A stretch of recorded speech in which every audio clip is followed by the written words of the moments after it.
Untuk Rono tuh. Neng. Lihat mana saya teh. Nah, Oke guys, posisi saat ini kita sudah nyampe di lokasi di lahan Bapak Didik di Satuyuan, Kecamatan Pancur, Kabupaten Rembang. Ini tanaman, kalau seingat saya hari ini 9 HST, kalau tidak 9 sekitar 10-an HST lah. Sudah tumbuh bior dan Pak Kadesnya sudah nunggu di lahan sembari nunggu sang pendamping satunya. Siapa Job? Mas Prin. Mas Prin Wulung. Kita langsung masuk ke lahan. Tetap pada slogan kita, berbagi tak akan mengurangi, ojo bosan untuk tidak becek. Nanti kita akan sharing sama Mas Prin dan Pak Kades Didik.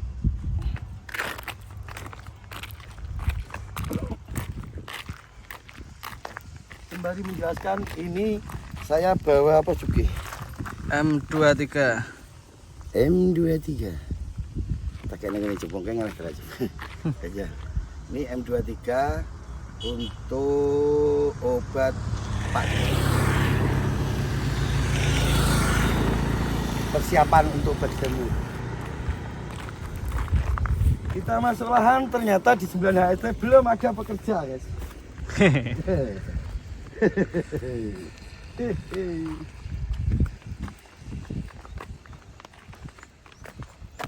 Ini rumputnya sudah mulai tumbuh.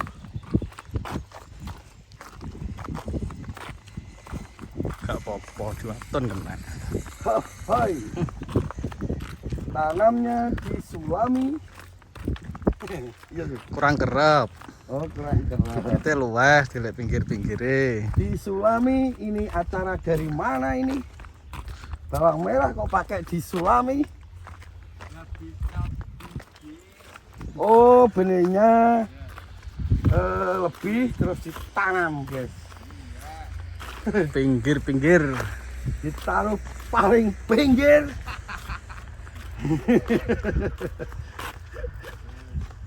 Sebenarnya tidak boleh tanam terlalu minggir, itu tidak boleh. Kenapa?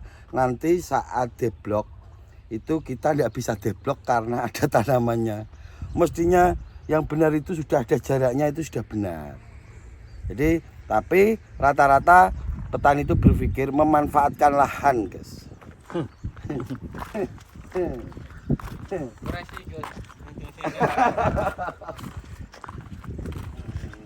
Pekerjanya sedang di lahan sebelah.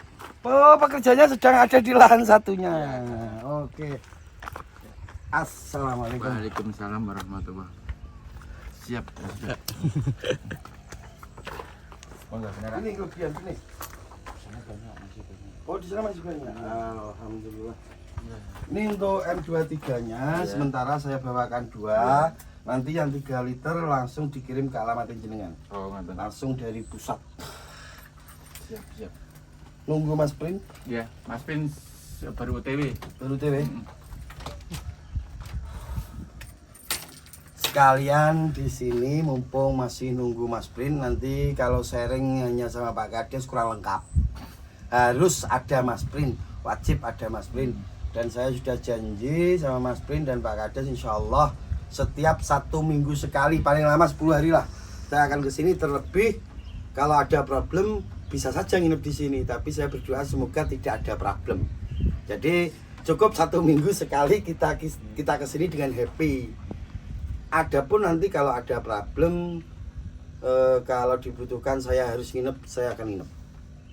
Seandainya, tapi mau deket aja, perjalanan cuma 2 jam. 2 ya, jam ya. 2 jam lebih sedikit, kalau Pak Didik 2 jam, kalau saya 2 jam lebih. Kalah ahli.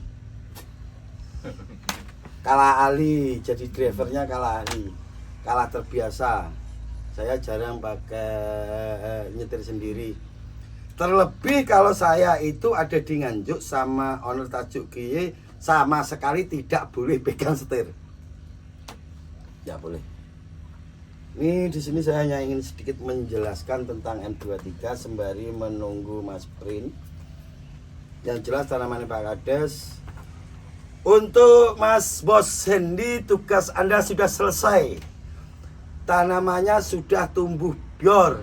Jadi untuk kelanjutannya tinggal kita pendampingan. Yang jelas untuk masalah benih sudah tidak ada masalah. Tidak ada masalah. Sama sekali tidak ada masalah. Tidak ada masalah. Sudah tumbuh rata. Ya. Jadi tidak ada keluhan tentang benih. Ini yang saya harapkan dan kita doakan semoga tanaman Pak Didi ini bisa sesuai apa yang diharapkan oleh beliau. Amin. Karena olahannya ini benar-benar kalau dibilang maksimal ini sudah triple maksimal, 1 bulan full.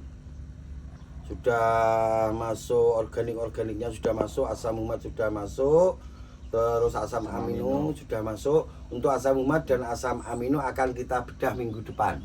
Siap. Itu ya. Oke. Nenek, Harus gimana lah nih. Cuk? Iya. Nanti kita bedah bersama Mas Prin dan Pak Kadesnya langsung. Karena di sini itu bukan hanya 10 liter, 20 liter, tapi ratusan liter. Ya. Ratusan.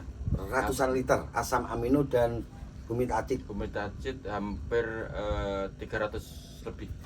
Humid acidnya hampir 300 liter lebih. Iya. Untuk asam aminonya Asam amino sudah 1 drum.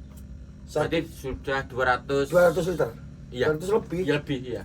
Satu- Kan kemarin kan 2 drum. 2 drum artinya kan untuk 200 literan. Berarti 400 liter. Lah itu tinggal 2/3 dari 1 drumnya. Berarti 200 lebih. Berarti 250 225 literan. 225 literan itu yang sudah diaplikasikan ke lahan, jadi ratusan liter. Nanti akan kita kupas tuntas di minggu depan kalau sudah kesini lagi Pak Des ya. Oh ya, siap. Oke, ini saya akan menjelaskan tentang M23. M23 ini fungisida dan bakterisida yang memang disetting untuk tanaman bawang merah. Jadi M23 ini sangat kuat, apalagi kalau dimix dengan SPP, Citropin Plus. Ini sebenarnya sudah masuk musim kemarau, tapi musimnya masih tidak menentu Ades ya? Iya. Masih ada hujan. Masih Masih kemungkinan ada 2 hari hujan. Dan kita siapkan M23 karena kita meyakini bahwa tanaman Pak Kades ini nanti akan vigor. Karena asam amino tadi sudah masuk semua, ada arang sekamnya Ya. di situ. Nanti masih kita akan kasih pancingan pupuk kimia. Iya. Untuk pupuk kimianya nanti buat pancingan yang jelas Pak Kades ini bertujuan untuk bertani berkelanjutan. Iya, Pak Kades ya. berkelanjutan. Jadi bertani berkelanjutan tujuannya menjaga lahan supaya tetap subur. Kita tidak munafik, kita tetap memasukkan kimia. Istilahnya kita menggunakan semi organik. Istilahnya semi organik. Tapi kalau ada yang bantah semi organik itu tidak seperti itu Mas Gusman. Ya, Gusman Bojonegoro paham. Yang dimaksud semi organik itu sebenarnya yang sebenar-benarnya itu kalau kita pestisidanya pakai kimia berarti pupuknya organik. Kalau pupuknya pakai kimia, pestisidanya pakai organik, itu namanya semi organik. Tapi istilah itu hanya istilah.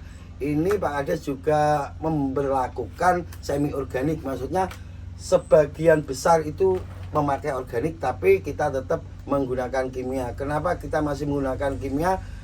Karena tanaman Pak Kades ini luas guys. Ini bukan tanaman PKK yang cuma ada di pot. Kita tidak mau ambil risiko. Kalau ini full organik saya tidak berani mendampingi. Jujur saya tidak berani mendampingi karena tanam bawang merah itu butuh modal yang luar biasa banyak. Ya Pak Kades ya. Jadi kita mulai dari semi organik. Iya.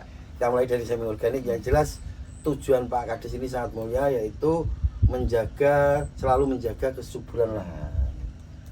Dan untuk tujuan kedepannya seperti Pak Kades ini seperti apa habis ini nanti mau tanam lagi atau memperluas? Ya, untuk sementara kan dari lahan ini kedepannya saya untuk MT23 untuk tahun ini kan bisa penanaman itu. Tapi untuk selanjutnya ya saya usahakan saya sebagai petani bawang merah gitu loh, maksud saya gitu. Biar lahan sini bisa merata untuk bawang merah. Oke, tujuannya ini ngasih contoh, ngasih contoh ke masyarakatnya. Karena rata-rata masyarakat, khususnya ini bukan umum Rembang, enggak, khususnya di Satuyuan. Gue Rembang liane yo protes. Gue Rembang ki sakeh wong nandur Rembang ora kur-kur tok. Maksudnya itu di Desa Tuyuan ini baru ngasih contoh. Jadi dikasih percontohan langsung dari kepala desanya dulu.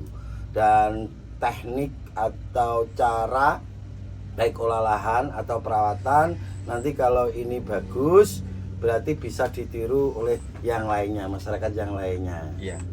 Jadi pengembangan guys di sini yang jelas karena beliau itu public figure, seorang kepala desa. Kalau Gusman Bojonegoro public speaking muncul ya. Yang jelas kita kolaborasi lah, kita kolaborasi dengan tujuan yang baik-baik saja.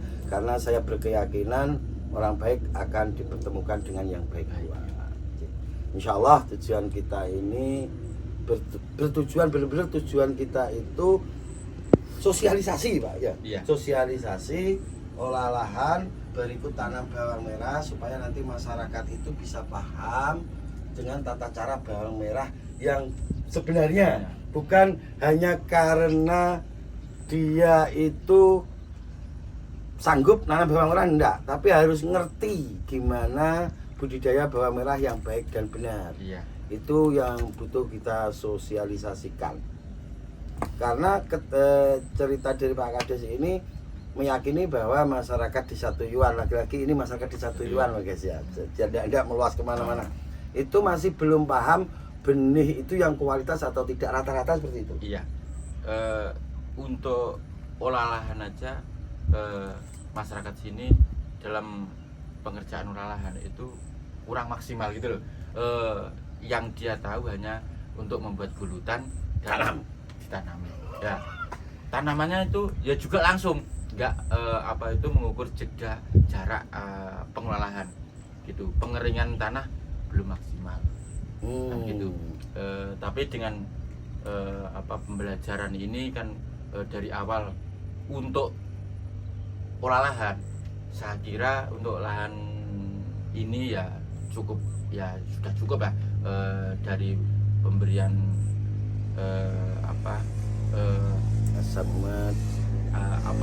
organik yang masuk, komposnya juga masuk, komposnya yang sudah fermentasi,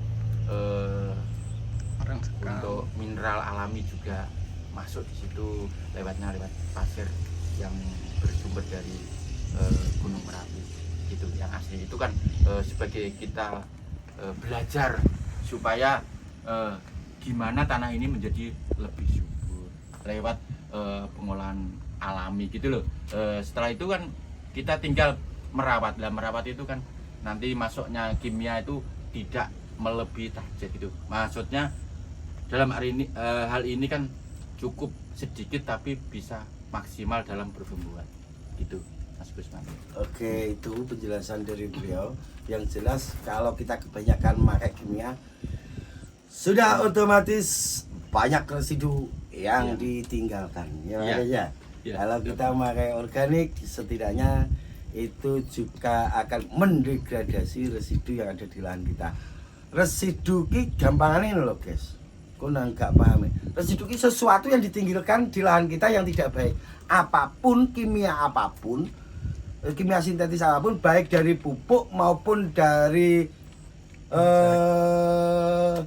obat, itu semuanya meninggalkan residu di lahan kita. Terlebih jika pemakaian kita itu terlalu over, maka lahan kita itu residunya akan luar biasa, dan residu itu hanya akan bisa terurai dengan cara Pak Kades tadi. Dan ingat, residu yang ditinggalkan oleh pupuk kimia, kita membahas kimia sintetis, yang ditinggalkan pupuk sama yang ditinggalkan obat baik fungisida maupun insektisida itu lebih berbahaya dari obat. Kalau pupuk itu gampang terdegradasi. Jadi residu yang ditinggalkan pupuk itu akan terdegradasi oleh pemberian organik seperti yang dilakukan oleh beliau Pak Kades tadi. Tapi kalau kimia sintetis itu dari obat kita akan kesusahan, jadi butuh waktu yang agak lama untuk mengembalikan kesuburan lahan kita. Oke, seperti itu. Kita masih nunggu Mas Prin. Tetap pada slogan kita, berbagi tak akan mengurangi, ojo bosen tumindak becik. Saya ingatkan, besok Minggu ini perlu ditonton oleh semua orang. Ini besok Minggu itu ada lahan seorang sekdes yang ada di salah satu kecamatan di Kabupaten Bojonegoro. Beliau kemarin telepon hampir 1 jam. Itu tanamannya disprei obat yang kandungannya sama dengan Eli Plus. Dan tanamannya saat ini stuck. Jadi hidup segan mati tak mau. Dibilang hidup, dia itu ndak tumbuh ke atas, ndak berkembang. Dibilang mati, masih ada tanamannya. Dan itu berawal dari pemberian herbisida yang kandungannya sama dengan Eli Plus. Permasalahannya itu di mana? Ikuti terus besok. Insya Allah kita akan bedah di sana. Kalau memang besok Bicah Belajar Tani ada waktu, akan kita ajak karena dekat dengan Bicah Belajar Tani juga. Dan kita akan sharing di sana karena beliau Pak Sekdes itu sudah sharing dengan orang-orang luar Jawa, Medan katanya. Nanti kita akan kolaborasikan guys. Jadi arahan dan masukan-masukan dari saudara kita yang ada di Medan nanti akan kita kolaborasi. Tapi kita harus melakukan penelitian. Tanpa visual, Gusman Bojonegoro tidak berani ngasih masukan, takutnya salah diagnosa. Jadi tanaman ini dibilang luas, tidak luas, dibilang tidak luas, luas. 300 kg benih. Itu sudah memakan biaya puluhan juta guys. Kalau 300 benih itu 50, berarti benihnya saja 15 juta ya. Belum biaya perawatannya, belum pekerjanya. Jadi insya Allah besok kita akan sharing di sana, tepatnya di Kecamatan Kepoh Baru. Gas.